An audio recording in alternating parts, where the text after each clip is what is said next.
राघव, राघव, अरे राघव कहाँ गए?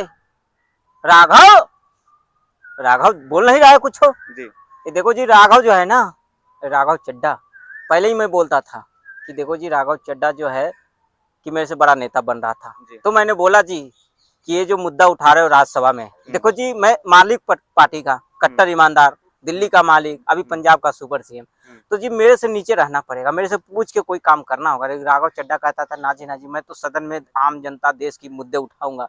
मुझे यह बात बुरी लग गई, तो मैंने राघव चड्ढा को डांटा, बोला जी सिर्फ और सिर्फ मेरी तारीफ करो, राज्यसभा में अगर बोलना भी है तो मेरी तारीफ करो, मेरी बुराई करो, मेरी बुराई नहीं मेरी तारीफ करो। और जी मुझे जेल में भेज रहे हैं, मुझे परेशान कर रहे हैं, ये सब झूठ बात बोलो। राघव चड्ढा बोलता है मैं नहीं बोलूंगा जी, मैं नौकर नहीं। राघव चड्ढा की इतनी हिम्मत। राघव चड्ढा मेरे सामने बच्चा है जी, मेरे सामने बच्चा है, मैंने उसको राजनीति सिखाया, हाथ पकड़ के राजनीति में लाया। तो राघव चड्ढा बोलता है ना जी मैं देश के मुद्दे उठाऊंगा। मैंने उसको हटा दिया, राघव चड्ढा को उपनेता पद से हटा दिया, चलो पिछले रास्ता से निकल दिया, चलो गेट आउट। जी।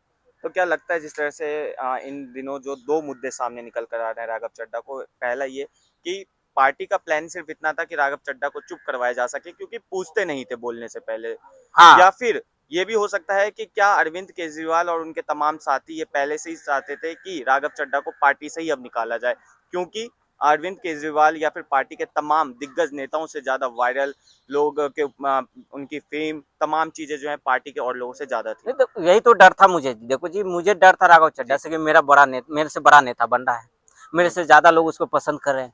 आजकल के जो जेनजी है वो ज्यादा राघव चड्ढा को फॉलो कर रहे हैं, मेरी कहीं चर्चा ही नहीं है।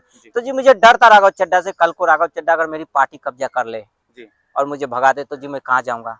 ऐसे भी शीशमहल छीन गया, पार्टी छीन जाए तो मैं कहाँ जाऊंगा। तो जी मुझे डर था, तो हम लोगों ने प्लान बनाया, हम संजय और अपना सिसोदिया और सभी लोगों ने मिलके कि राघव चड्ढा को चुप कराओ, कैसे भी नहीं चुप हुआ। तो जी हम लोगों ने बोला कि हटाओ इसको पार्टी से। अभी राघव चड्ढा को हम लोग सोच रहे थे बच्चा, हल्के में ले रहे थे कि राघव चड्ढा को डरा देंगे, धमका देंगे, वो आके हमसे माफी मांगेगा जी, माफी मांगेगा, हाथ पैर पकड़ेगा तो उसको बोलूंगा चल ठीक है माफ कर दिया जा। लेकिन राघव चड्ढा मेरे से ज्यादा जो है कि खिलाड़ी निकल गया, खुद तो गया, साथ में 6 को और ले गया, 6 और ले गया जी, देख रहे हो ना। अभी किसको, मित्तल साहब को मैंने बनाया था अभी उपनेता, उसको भी साथ में लेके चला गया, हरभजन सिंह को भी लेके चला गया। स्वाति मालीवाल को तो समझ में आता है कि स्वाति मालीवाल को मैंने घर पे बुला के उसको पीटा, वो बदला निकाल रही स्वाति मालीवाल। राघव चड्ढा को तो मैंने पीटा नहीं, राघव चड्ढा तो मैंने कुछ बोला भी नहीं, मैंने तो उसको डांटा भी नहीं, मैं बोला चुपचाप खाली चुपचाप रहे। लेकिन राघव चड्ढा जो है ना, ये राघव चड्ढा जो है कि आने वाले समय में मेरा पार्टी तोड़ने वाला है।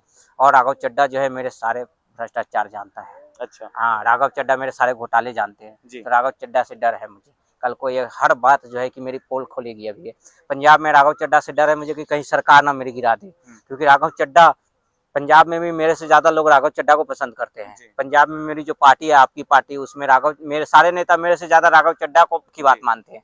तो जी राघव चड्ढा से मुझे ये बात की डर है कि कहीं ये पंजाब में मेरे साथ खेला ना कर दे, पंजाब वाली कुर्सी न छीन ले। बहुत सिखा अभी तो देखो जी मैंने पंजाब को बचाना है जी। राघव चड्ढा मेरे से इतना दुश्मनी निकाल रहा है कि मेरे 7 सांसद ले गए, 13 में शुरू हुई थी, 3 पे आ गए। अभी मुझे डर था कि ये तीनों जो हारे हुए इनको ले जाता, ये कोई काम के नहीं है। ये संजय, ये सिसोदिया और अपना वो सौरभ, इन तीनों को ले जाता है। ये लोग कुछ काम ही नहीं कर रहे, बैठ के सिर्फ पार्टी ऑफिस में चाय पकौड़े खा रहे हैं, उसका बिल अलग से जा रहा है जी। तो मैं बोला कि इन तीनों हारे हुए को ले जाओ, बोला नहीं जीते हुए को लेके जाऊंगा। और सारे के 6 आज तो देखो जी भाजपा वाले में आज तो आधिकारिक तौर से राज्यसभा वो उपराष्ट्रपति जी ने उनको कह दिया कि अब ये भाजपा के सदस्य है। तो जी मैं ये राघव चड्ढा से कहना चाहता हूँ कि राघव चड्ढा को मैंने क्या बिगाड़ा था।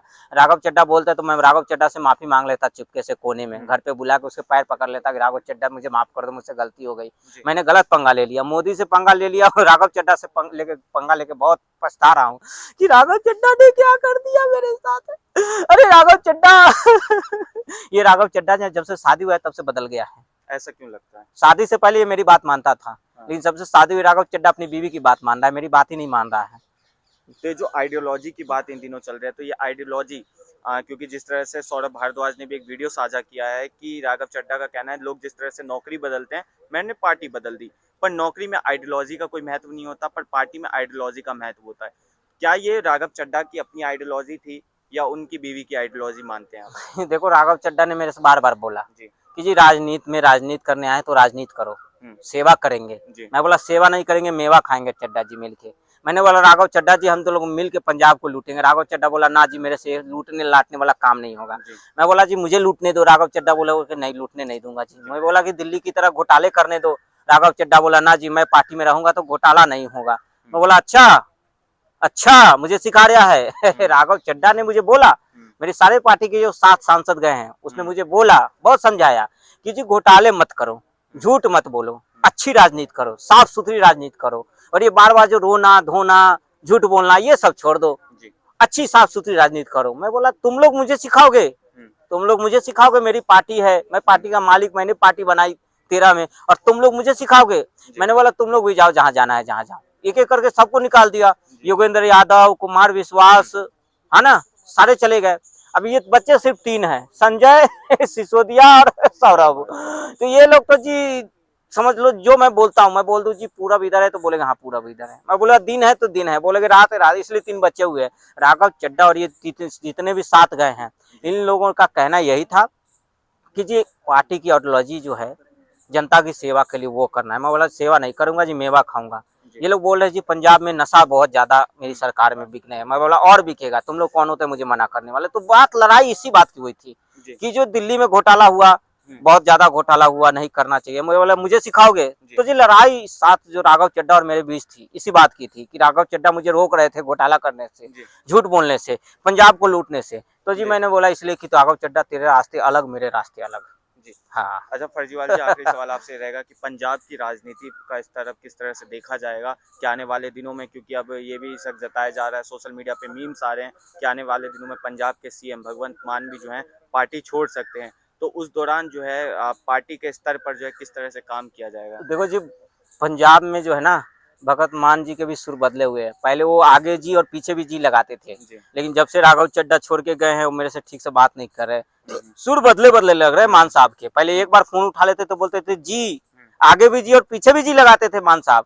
लेकिन अब जो है ना मुझे लगता है जब से वो इधर हुआ है तो मान साहब भी मेरे साथ खेला करने वाले हैं। वो 46 विधायक वाली बात है ना, वो सही है। हाँ मैंने पता किया है 46 विधायक, मैंने बोला कि कितने विधायक, जांच पड़ताल की तो पता चला 46 नहीं, सारे के सारे लोग मुझसे परेशान हैं, क्योंकि दिल्ली छोड़ के मैं पंजाब चला गया।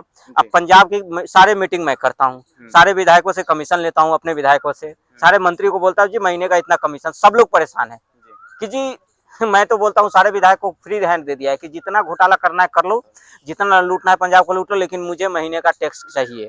तो मेरे विधायक मंत्री सब परेशान हैं, पार्टी के वर्कर, कार्यकर्ता, पदाधिकारी सब परेशान है। मान साहब खुद परेशान है क्योंकि मान साहब को गाड़ी के बाहर में लटका देता हूँ, गाड़ी में मैं हाथ हिलाते रहता हूँ। तो मान साहब भी परेशान है मुझसे। मैं मान साहब का सोच रहा हूँ कि हाथ पैर पकड़ के कम से कम 6-7 महीना पंजाब को लूट लूँ। तो ये सब लोग मुझसे परेशान है जी, सब लोग।